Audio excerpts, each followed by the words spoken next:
Tiri naman kami kadto sa Starbucks ng mga bata nga ni mahilig sa kabe kay naggaray naman. Basi tingala ka mo nga wala ka upod si nanay kay man bilog kami ang adlaw nga galinakat kun mag-renov danay kami. Ti si nanay natak-an na iya. Gusto ni nanay makaon lang tas di mapuli dayon. Kay nakapoy na saya siguro pinangakig na saya kun namon ni obra niya. Kag isa pa gatulog na sa pagkatapos niya kaon. Pasalabungan na lang naman siya pagpuli. Tilang tawa ni mga bata nga ni bla obra nilaw pinangita sang salamin kag magpinicture. Ang mama na akong tabid-tabid sa ila buli mayo lang kay hindi ko matinalakon kag anad ko sa laktanay. Bago lang kami nagalin sa Yakiniko tapos namon panyaga aga pa kami nagkaon kay may pasok si Prince sa launa. Ari man di siya sa Makati, amo nang meet up namon sa Makati na lang para lapit na lang sa iya. Hindi pa na kontento sa isa ka salamin mangita pag na sila shop dyan. May makita na sila karon nga salaminan. Masulod sila ari di sila mo lang kog tinabid-tabid daw. Tamang tambay lang tawag lang itsura ko gusto ramihay lang. Sige lang kay ara nabi mo shopping na sila ara na number 1. Kita na sa salamin.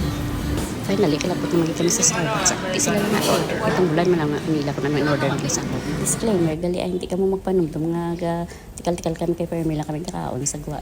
Oreo usog lang da. Aray ko. In reality, one day, one eat lang kami Na-upload ko lang ni sa Facebook ko para ma-memories to look back bala. Namigid man kung mayroon lang tawon ka kun. Si Tero, yung nag-order kay si Prince, dalo niya na lang iyakapi sa work niya. Bali kay apat na lang kami magtambay di. Pagkatapos tapon mangita kami Watsons kay nagpabakal ko kay case ang lotion kag betadine. Kulay na dan pang tao ng betadine sa Mercury lang kag sa Watsons.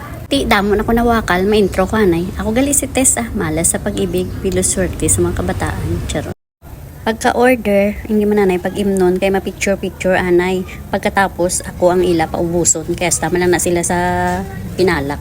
Ti kundi ako ang hinabok kay curious man ko sang anong lasa sang mga amo na tigid na tinilawan ko man hasta nga maubos ko lang man sa kalingaw kay di na nakapahuway man kami sang pila ka oras daw lawig-lawig pagid ang amon nulaton kay di 10 o'clock kami nanyaga kagina tapos buong mga 12 pa lang ay naglibot naman sila balaan ko na naman ang ilalibuton sa lamin na naman na hindi na sila mag-shopping kay nga sa Shopee na sila kag Lazada naga pamakal ti direya mangita lang sila sa lamin kay mga picture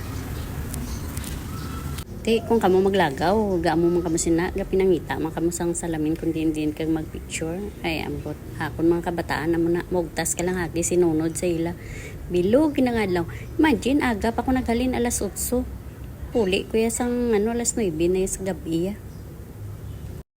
Oo, di niyo ko bala kay pangitaon, to siya bala kung di na sa sa tubang na sa kasalamin. Salamin ang ginapangita diba? O diba? Puli.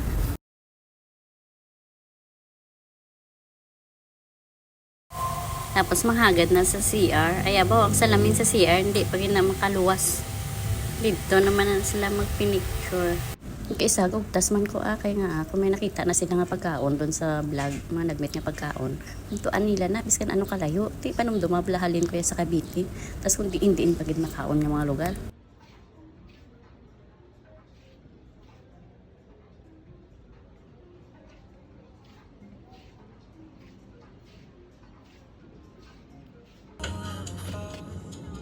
Kadlokan mabatian din chismis.